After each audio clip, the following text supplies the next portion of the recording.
Bismillah, salam alaikum wa rahmatullah wa barakatuh. Alors, mes chers frères et sœurs qui font la ruqya, euh, je tiens à vous parler de quelque chose qui s'est passé, qui s'est produit cette nuit, et ensuite j'aimerais vous expliquer quelque chose.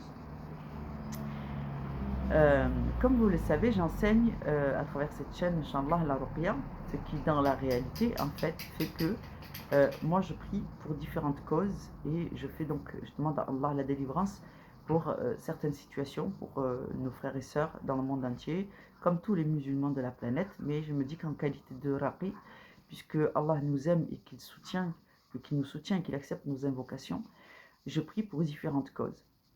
Et c'est ce qui devrait être le cas de tous les musulmans pratiquants.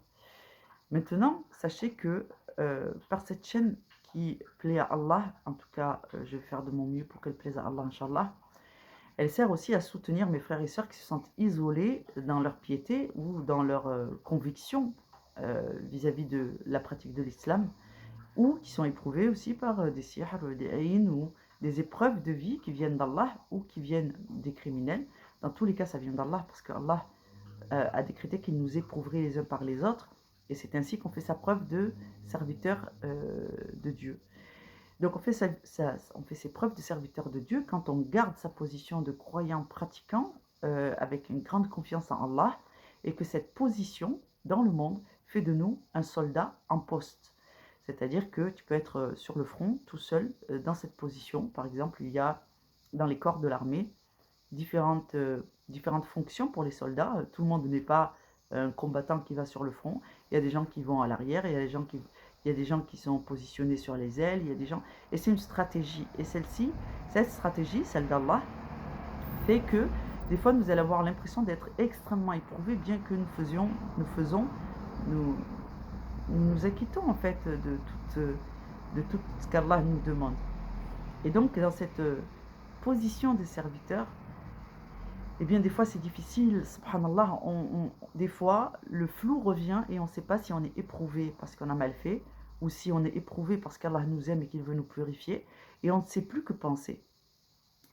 Alors, cette chaîne, elle s'adresse aussi à vous, les gens qui sont isolés, soit dans une position sociale où il y a peu de croyants pratiquants, soit dans une position sociale où les gens, vous pratiquez un islam sincère, basé sur le livre, et que les gens ne comprennent pas votre position et qu'ils remettent en question votre qualité de musulman. Ça arrive souvent, subhanallah. Donc, Allah déteste les gens qui jugent les uns les autres. Et si vous êtes légitime, sincèrement attaché à Allah et que c'est à lui que vous obéissez plutôt qu'à la masse, alors considérez-vous comme un musulman qui cherche la guidée, l'agrément d'Allah. Et Allah va vous guider, effectivement. Mais n'attendez pas, dans ce sens, l'agrément du groupe.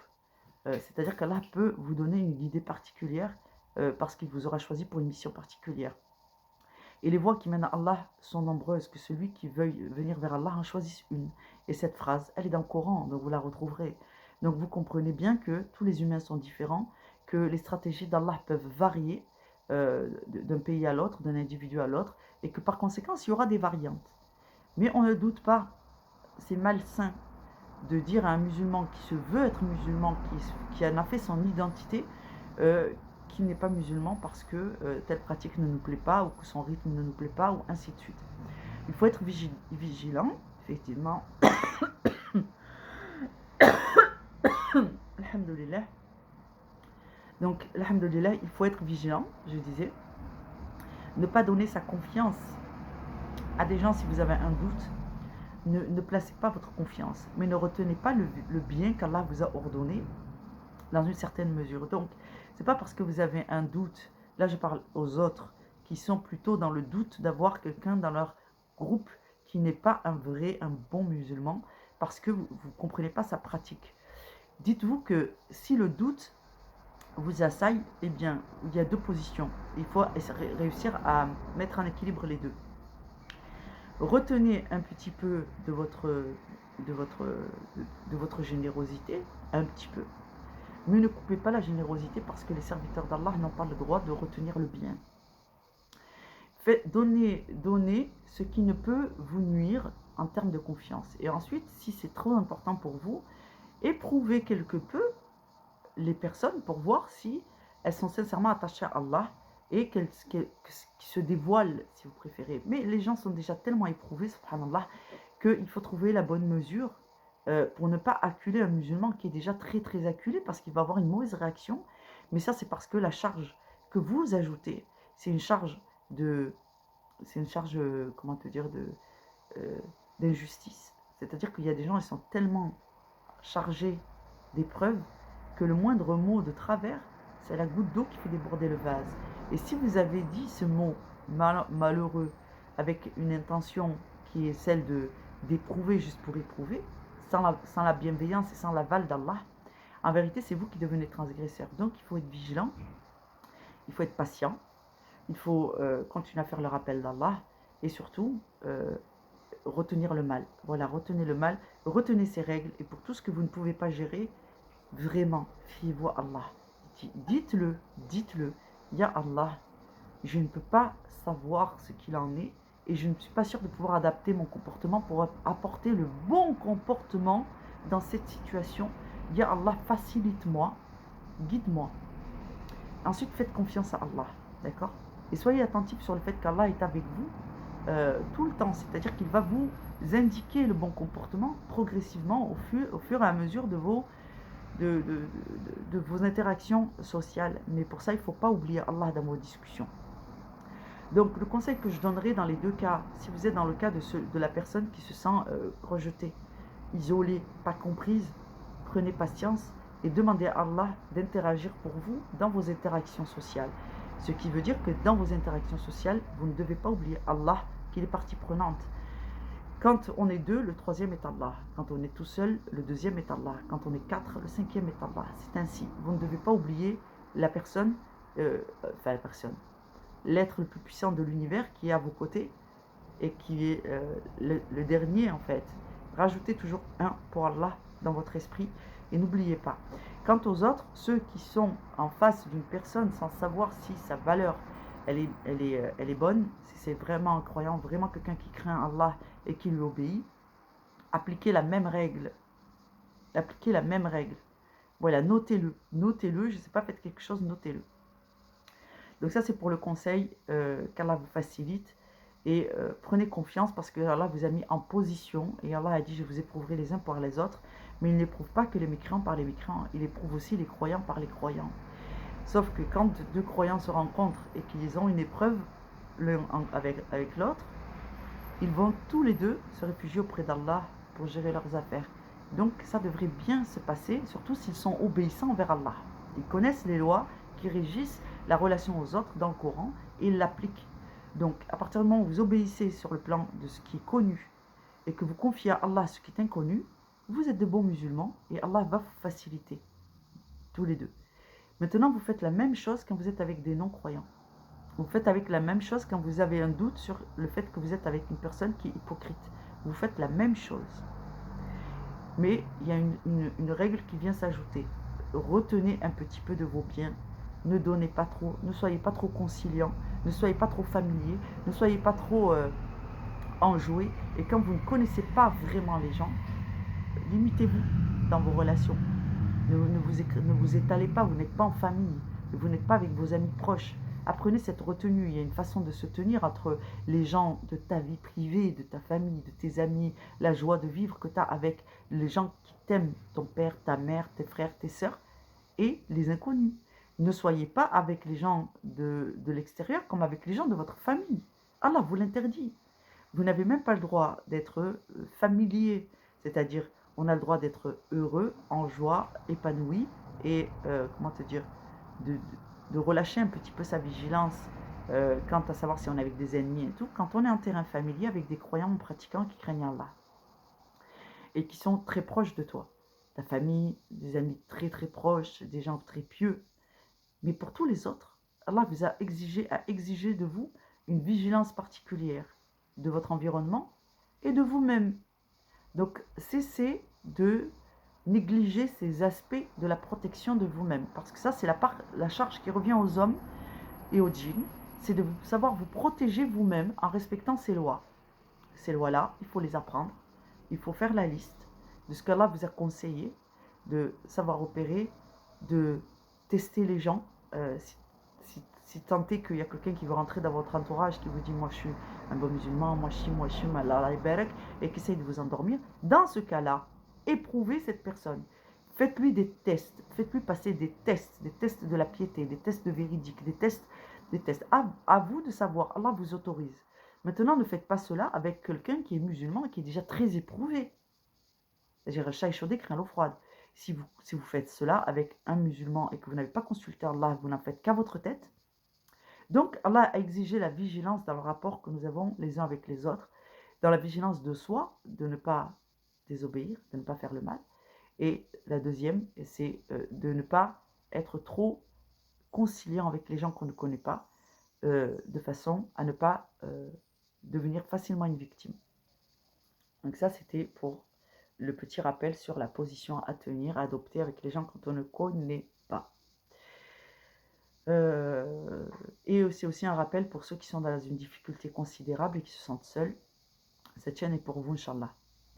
Aussi, qu'Allah vous facilite. Je vais vous parler du rêve que j'ai fait. Ce n'est pas un rêve, c'est une réalité de cette attaque nocturne de cette nuit. Cette nuit, j'ai fait, comme d'habitude, mes invocations de protection. Et par la grâce d'Allah, j'ai demandé à Allah de prendre soin de ma Ummah, la Ummah de mon prophète, alayhi salatu salam, de prendre soin des gens, de lutter contre tous ceux qui renouvellent la sorcellerie, de renvoyer le mal à ceux qui font plus de mal et qui retiennent le bien, d'annuler la sorcellerie, les conséquences de cette sorcellerie sur la Ummah, sur les gens qui me suivent, sur les gens qui sont mes proches, sur le plan de la piété ou sur le plan familial.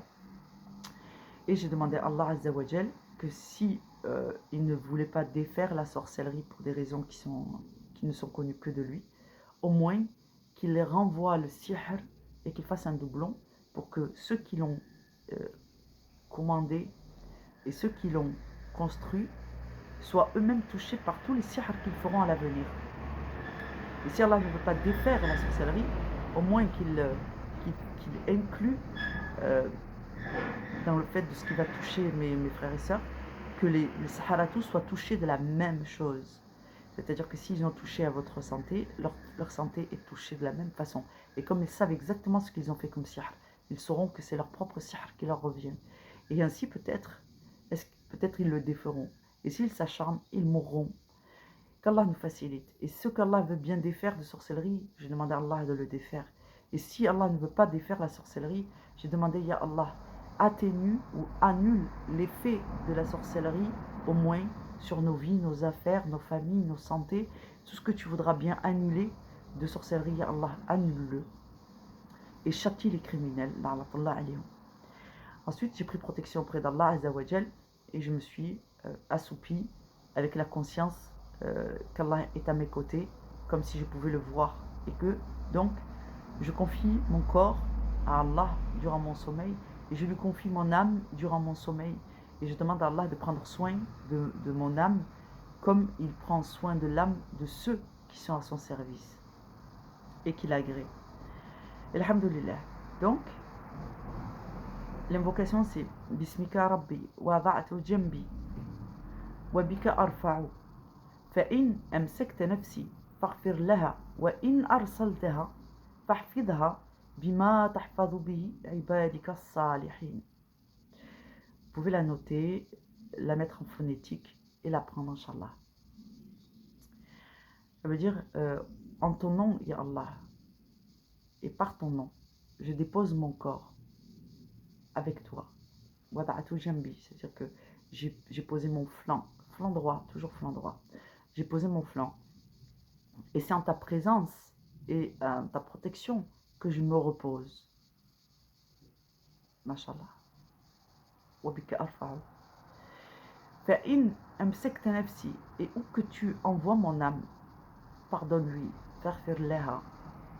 Et où que tu envoies mon âme, wa in arsalta nafsi faghfir laha, amsakta nafsi. Ah oui, et si tu prends ma vie, pardonne-moi, pardonne à mon âme, pardonne-moi. Et où que tu m'envoies, wa in arsaltaha fahfidha, et si jamais tu ne fais que l'envoyer quelque part, qu'elle est prévue de revenir, Fahfidha, protège-la, prends soin d'elle.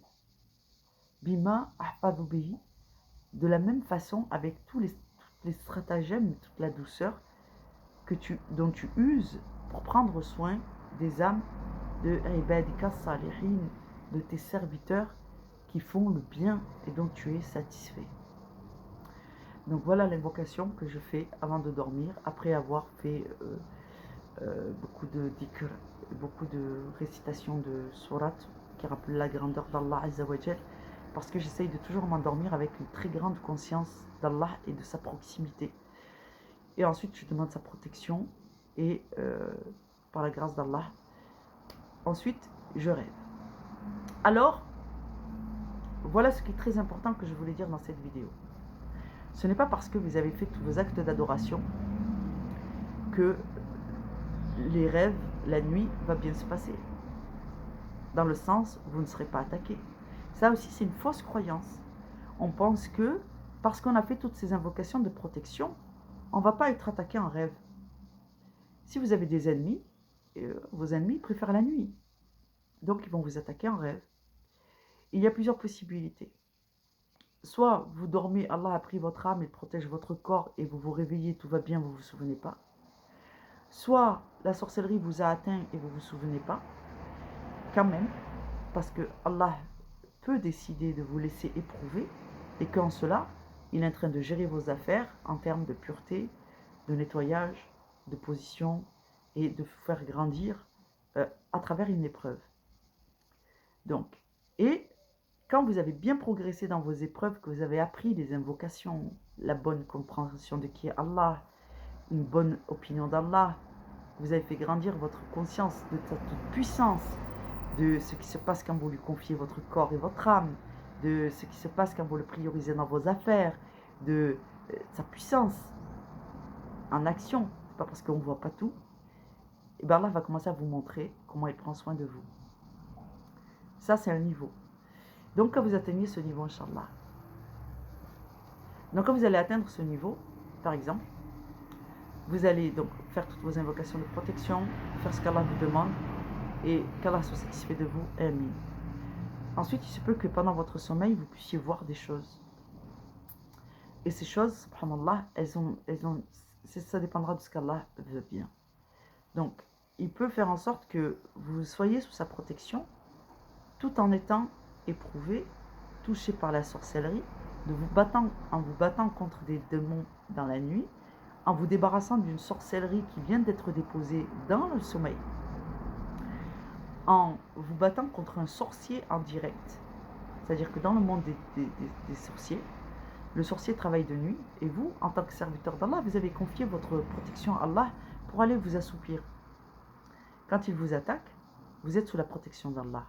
Allah vous rend une part de votre conscience bien que vous soyez endormi. Et là, vous pouvez lutter en dormant, c'est-à-dire votre corps dort. Et vous allez interagir, bien sûr.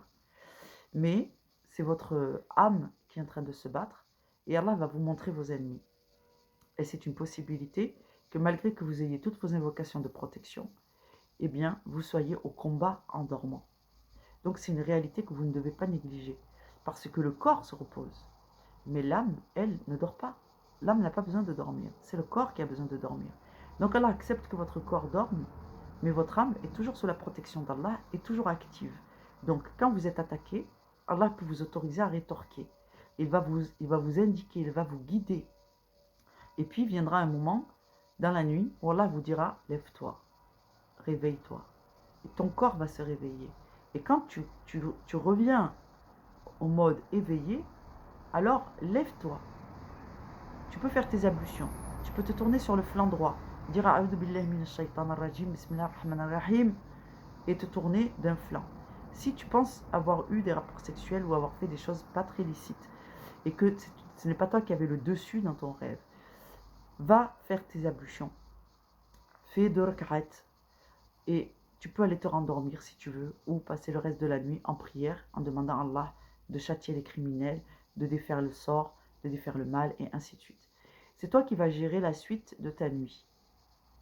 Mais c'est dans la sunna, tu as la possibilité de te retourner si tu as fait un mauvais rêve, changer de côté de dire A'udhu billahi minash shaitanir rajim, bismillahir rahmanir rahim, tawakkaltu ala Allah, et de faire tes invocations, de réciter Surat Nes, Surat al-Falaq, ou les 2 derniers versets de Surat al-Baqarah, ou Ayat Kursi, et de te recoucher, c'est licite. Maintenant, si tu as entendu, lève-toi, et qu'Allah t'exhorte de te lever, alors c'est que tes ennemis sont toujours présents. Tu dois donc te lever, si tu peux faire tes ablutions, c'est bien, et ensuite tu dois réciter les sourates de protection, parce que c'est une ruqya. Et tu vas réciter tout ce que tu connais du Coran, avec la conscience. Tu dois comprendre les versets que tu récites. Parce que sans ça, ta protection, elle est de 2%. Quand vous ne comprenez pas ce que vous dites, vous avez une protection de 2%. Votre cœur n'a pas adhéré à la vérité qui vient d'Allah, donc vous avez moins de lumière. Quand vous adhérez, vous avez plus de lumière. Et ensuite, vous devez pouvoir adhérer et comprendre et être en proximité d'Allah. Et plus vous faites ces exercices, et plus votre lumière va imprégner tout votre logement. C'est-à-dire que quand vous allez prier, avec la bonne conscience, le bon degré, l'aval, vous êtes d'accord avec ce que vous dites, vous adhérez à 100%, et vous avez la conscience grande d'un Dieu tout-puissant qui est avec vous. La lumière qui va se dégager fil ghaib, elle va éclairer tout votre intérieur, subhanallah. Et les shayatines n'auront pas d'autre choix que de partir. Ou de s'ils veulent rester, ils vont mourir. Donc, vous devez faire cette ruqya quand vous entendez qu'Allah vous dit lève-toi. Donc, si vous entendez, pendant que vous dormez, cette phrase, ou que vous revenez à vous, alors faites votre ruqya à ce moment-là, parce qu'en réalité, tous vos ennemis sont rassemblés, vous n'avez plus qu'à prier. Et Allah vous a donné une facilité. Donc, je ne vous parlerai pas du rêve. Globalement, je ne vais pas vous le décrire. Mais dites-vous que j'ai commencé à faire un mauvais rêve cette nuit.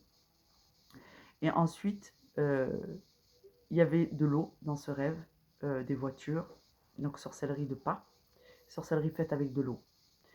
Ensuite, donc moi je voyais qu'il y avait une route bizarre, je me suis dit ah là c'est dangereux, je vais respecter les règles, je ne vais pas prendre cette route. J'aurais pu la prendre très très vite et ainsi de suite. Mais j'ai dit ah là je vais respecter les règles, je ne prendrai pas de danger, je peux attendre. Alors je vais attendre. Et la patience profite aux croyants. Et donc j'ai dit je vais attendre, et puis je vois ces deux voitures qui vont à toute vitesse. Je me suis dit j'ai le temps de passer avant qu'elles passent. Pas du tout. Elles se sont complètement explosées. Et en fait, cette route, j'aurais pas pu la prendre très vite parce qu'il y avait des dos d'âne, et je me serais explosée si j'avais pris la route en dos d'âne. Sauf que je ne le savais pas. Alors je me suis mis sur le côté et je me suis dit je vais attendre et moi je vais passer tranquillement. Sauf qu'ensuite j'ai commencé à rouler sur le côté et je cherchais de l'eau. Je pense que je devais avoir soif. Je cherchais de l'eau. Et puis je vois une espèce de conteneur géant. Et je me dis, bon, comme il a plu, c'est un peu dans la campagne, je vais voir s'il n'y a pas un petit peu de l'eau. Et je cherche de l'eau, une source d'eau. Et puis je trouve de l'eau, comme une espèce de bassin, de réservoir avec de l'eau. Dedans, elle avait l'air claire. Cette eau, elle avait l'air claire. Et j'ai dit, Allah, c'est pas parce qu'elle est claire, elle a l'air propre, qu'elle est pure. J'ai dit, Allah, fais que ce soit de l'eau pure. Et quand je dis, Allah, fais que ce soit de l'eau pure, ma vision se change et je vois qu'à ma gauche, il y a un démon. Donc c'est lui qui me donne le rêve. Et ensuite, un voile se lève et là, je vois un immeuble. Il y a un zoom qui fait dans l'immeuble et je vois quelqu'un qui a les deux pieds dans le WC. Et ensuite, la vision change et je vois cette même personne en train de salir un livre. Et je comprends qu'en fait, il y a un sihr qui m'est destiné en temps réel pour que je boive de l'eau dans mon rêve. En fait, c'est de l'eau impure, c'est-à-dire que c'était un sihr. Et le démon qui devait me posséder m'a mené à accepter de boire, de consommer cette sorcellerie. Parce que j'ai dit à Allah, je n'accepte aucune nourriture et aucune boisson dans un rêve qu'Allah n'a pas agréé. Sur lequel le nom d'Allah n'a pas été prononcé. Ya Allah, je n'accepterai aucune nourriture, aucune boisson en rêve sur laquelle ton nom béni n'a pas été prononcé et qui n'a pas été agréé par Allah. Donc je fais cette dua avant de dormir parce que je cherche moi aussi quelque chose pour lutter contre le sihr manger en rêve. Et alhamdoulilah, voilà ce qui s'est passé quand j'ai fait cette dua. Et je la fais souvent, alhamdoulilah. Et donc, dans mon rêve, sous la protection d'Allah, je vous rappelez-vous les conditions dans lesquelles je me suis endormie. Une grande conscience d'Allah, j'ai fait mes actes d'adoration et je suis allée dormir avec la confiance qu'Allah est effectivement preneur de mes adorations. Et que j'obtiens sa protection quand je vais me coucher. Et donc, quand je fais cette invocation dans mon rêve, je dis Allah fait que cette eau, c'est pas parce qu'elle est belle, claire, qu'elle est pure. Et Allah fait que cette eau elle soit pure parce que j'avais besoin de boire. Et ensuite, je vois ce sorcier avec les deux pieds dans la toilette. Et ensuite, j'avais vu le démon à ma droite, à ma gauche, qui était en train de m'insuffler le mauvais rêve. Mais je ne me suis pas inquiétée de ce démon. Je dis Allah, accorde-moi d'en savoir plus. Et ensuite, je vois la suite de la vision, que cette personne en peignoir, elle travaille en temps réel, dans la nuit, en train de souiller avec, et de passer et de glisser des choses dans un livre saint. Mais Allah ne m'a pas laissé savoir si c'était un Coran ou si c'était une Bible. Wallahu a'lam, quel genre de sorcier c'était. Probablement pas un sorcier africain, c'était un sorcier occidental. Na'latullah al-kafirin, qui qu'il soit. Il semblerait que les vidéos que je fais, le fait que vous suiviez des conseils qui vous sont bénéfiques dans votre propre acquisition de votre liberté d'agir en tant que musulman, eh bien ça dérange des gens. Donc qu'Allah vous facilite, suivez des conseils qui vous sont bénéfiques, Inch'Allah. Et ensuite, Allah m'a montré ce que je devais voir. Et ensuite, il m'a dit, j'étais dans un sommeil à moitié éveillé, à moitié endormi, et il m'a dit, lève-toi. Et j'ai dit, oui, Allah. Et alors, je me suis assise au bord du lit, et je me suis dit, Alhamdulillah, par la grâce d'Allah, Allah m'a montré, donc c'est en temps réel. Là, en ce moment précis, il y a un sorcier qui est en train de faire des sorcelleries, et il est 2h30 du matin. Œil pour œil, dent pour dent. Toi, tu fais tes sorcelleries, et moi, je fais ma ruqya. Donc, on a fait un tête-à-tête, une bataille en temps réel. Voilà, c'est comme ça les amis, quand Allah vous dit qu'il faut se lever dans la nuit pour prier, c'est parce que vos ennemis se lèvent dans la nuit pour vous attaquer. Donc suivez les conseils d'Allah, suivez la sunna. Allah est plein de sagesse et de miséricorde. S'il ne vous a pas informé de tout, c'est parce qu'il veut s'assurer que vous lui fassiez confiance, que vous soyez connaisseur ou pas connaisseur des choses, que vous faites une confiance en Allah qui soit ferme, non négociable. Salam alaikum wa rahmatullahi wa barakatuh.